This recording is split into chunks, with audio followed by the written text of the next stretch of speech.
안녕하세요. DK입니다. 이번 시간은 2차 방정식의 풀이를 보겠습니다. 여기서는 2차 방정식의 근의 종류, 인수분해를 이용한 풀이, 근의 공식을 이용한 풀이로 나눠보겠습니다. x에 관한 2차 방정식의 모습을 보면 다음과 같습니다. 문제에서 어떻게 나왔든 이런 모습으로 바꿀 수 있습니다. 여기서 x는 우리가 구해야 하는 미지수이고 a, b, c를 개수라 합니다. 이 개수는 근의 공식, 근과 개수의 관계에서 이용할 것입니다. 1차 방정식이란 말이 있으면 1차항의 개수가 0이 되면 안 되듯 2차 방정식이라는 말이 있으면 2차 항의 개수 a는 0이 되면 안 됩니다. 2차 방정식의 풀이 전에 2차 방정식의 근의 종류를 먼저 보겠습니다. 왜냐하면 중학교와 고등학교에서 2차 방정식의 근의 개수가 달라지기 때문입니다. 왼쪽에 세 가지 2차 방정식이 있을 때 중학교에서는 근의 개수가 각각 2개, 1개, 0개라고 배웠습니다.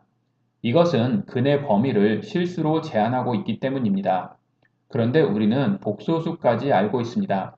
그래서 복소수 범위에서 근의 개수를 다시 구하면 이 세 개씩 모두 2개의 근을 갖습니다.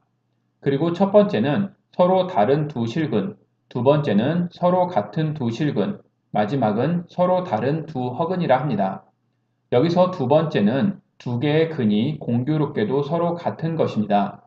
이러한 경우를 중근이라 하고 여기서 중자는 중복되었다는 의미입니다. 여기서 질문이 있을 수 있습니다. 서로 같은 두 허근은 안 될까요? 가능합니다. 그런데 당분간 우리는 개수가 실수인 2차 방정식만 다루겠습니다. 이때는 서로 같은 두 허근은 나오지 않습니다. 서로 같은 두 허근의 경우는 판별식 단원에서 다시 보겠습니다. 위의 세 결과를 종합하면 2차 방정식의 근의 개수는 항상 2개입니다. 앞으로 3차, 4차 방정식들을 배우게 될 것입니다. 복소수 범위에서 이러한 방정식의 근의 개수는 차수와 같습니다. 즉 3차 방정식의 근의 개수는 3개, 4차 방정식은 4개입니다. 이제 2차 방정식의 풀이 방법을 보겠습니다. 중학교에서는 2차 방정식을 푸는 방법이 3가지라고 배웠습니다. 바로 인수분해 이용, 완전제곱식 이용, 근의 공식 이용입니다. 그런데 실제로는 인수분해와 근의 공식으로 모든 문제풀이가 가능하니 완전제곱식의 이용 방법은 여기서 다루지 않겠습니다. 인수분해를 이용하는 방법은 다음의 원리를 이용합니다. 2차식이 1차식 2개의 곱으로 인수분해가 되면 이 식이 0이 되기 위해 두 1차식 중 아무거나 하나가 0이 되면 됩니다. 이제 2차 방정식 풀이는 1차 방정식 2개를 푸는 것이 됐습니다. 이를 풀면 2개의 근이 나옵니다. 이러한 방법이 인수분해를 이용한 2차 방정식의 풀이입니다. 참고로 2차 방정식에서 사용하는 인수분해 공식은 다음과 같습니다. 인수분해를 이용한 2차 방정식 풀이의 예제를 보겠습니다. 첫 번째 경우는 다음의 인수분해 공식을 이용합니다.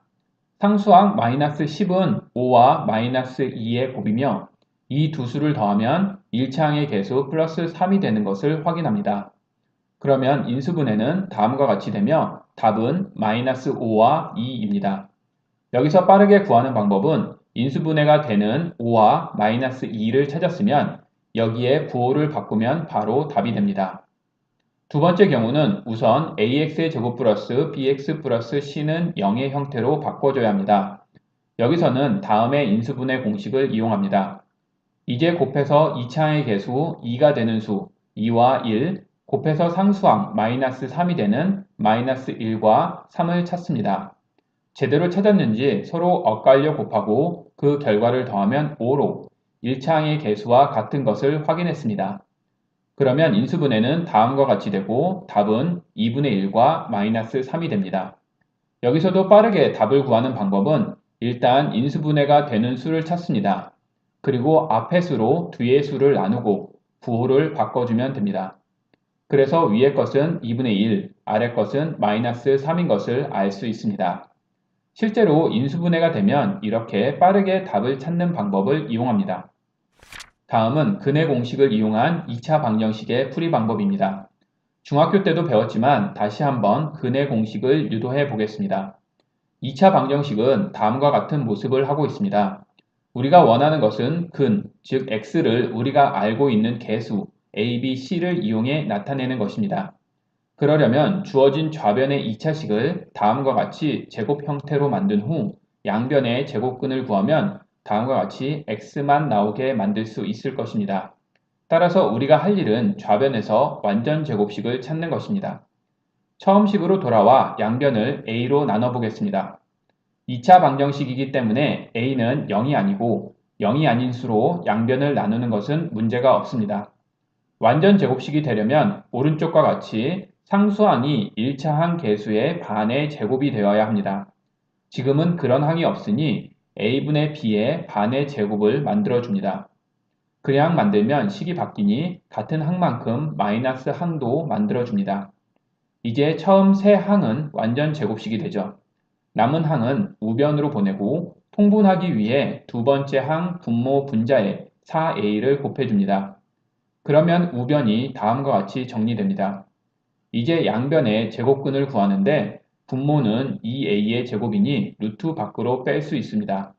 이제 좌변의 2a분의 b를 우변으로 이항하면 우리가 원하는 대로 좌변에는 x만 남고 우변에는 a, b, c로 된 식이 만들어집니다. 이것이 근의 공식입니다. 이렇게 2차 방정식의 근의 공식을 유도하였습니다. 근의 공식에는 짝수 공식이라는 것이 있어서 1차항의 개수, 즉 b가 짝수인 경우는 식이 조금 간단해집니다. 이를 유도해보면 b가 짝수라고 했기 때문에 2b-로 쓸 수 있습니다. b-는 b의 반이 되겠죠. 원래 2차 방정식은 다음과 같이 쓸 수 있고 이를 원래 근의 공식에 넣어보겠습니다. 그러면 근호 안에 모든 항이 4, 즉 2의 제곱이 있어 2가 근호 밖으로 나올 수 있죠. 분모 분자에 2를 약분해주면 다음과 같이 간단히 나옵니다. 짝수 공식을 배우는 이유는 공식에서처럼 숫자가 간단해져 계산이 쉬워지며 특히 a가 1인 경우는 분모를 적을 필요가 없기 때문입니다. 이제 근의 공식을 이용한 2차 방정식의 예제를 보겠습니다. 근의 공식을 이용하는 것은 2차 방정식의 2차항의 개수, 1차항의 개수, 상수항을 찾아 공식에 대입하기만 하면 됩니다. 처음 문제에서 a는 2, b는 마이너스 3, c는 2가 되네요. 이를 근의 공식에 그대로 대입하고 정리하면 다음과 같이 답을 얻을 수 있습니다. 고등학교에서 2차 방정식은 복소수까지 범위를 넓히기 때문에 근호 안의 마이너스는 i로 바뀌어 나오게 됩니다. 다음 문제는 우선 ax의 제곱 플러스 bx 플러스 c는 0의 형태로 만듭니다. 이제 a는 1, b는 4, c는 마이너스 3인 것을 알았습니다. 특히 b가 4로 짝수이니 짝수 공식을 이용해 보겠습니다. 공식에는 4의 반, 즉 2를 대입하면 됩니다. 이제 공식에 대입하고 정리하면 다음과 같이 근을 쉽게 얻을 수 있습니다. 우리는 두 가지 2차 방정식의 풀이 방법을 봤는데요. 어떤 문제에 어떤 방법을 이용할까요? 이를 알기 위해 두 가지 방법을 비교해 보겠습니다. 우선 인수분해는 근의 공식보다 쉽게 답을 구할 수 있습니다. 다만 인수분해가 안 되면 사용할 수 없다는 단점이 있습니다. 반면 근의 공식은 개수만 알면 되기 때문에 항상 사용할 수 있습니다.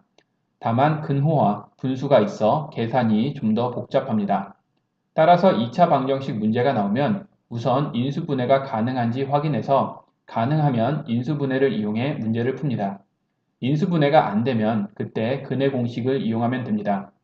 이상의 내용을 정리하면 2차 방정식의 풀이 방법은 다음과 같습니다. 우선 주어진 식을 ax의 제곱 플러스 bx 플러스 c는 0의 형태로 만들고 인수분해가 되는지 확인해서 인수분해 방법 또는 근의 공식을 이용합니다. 이상으로 2차 방정식의 풀이를 마치겠습니다. 다음 시간은 고차 방정식을 푸는 방법을 보겠습니다. 감사합니다. 저는 디트이였습니다.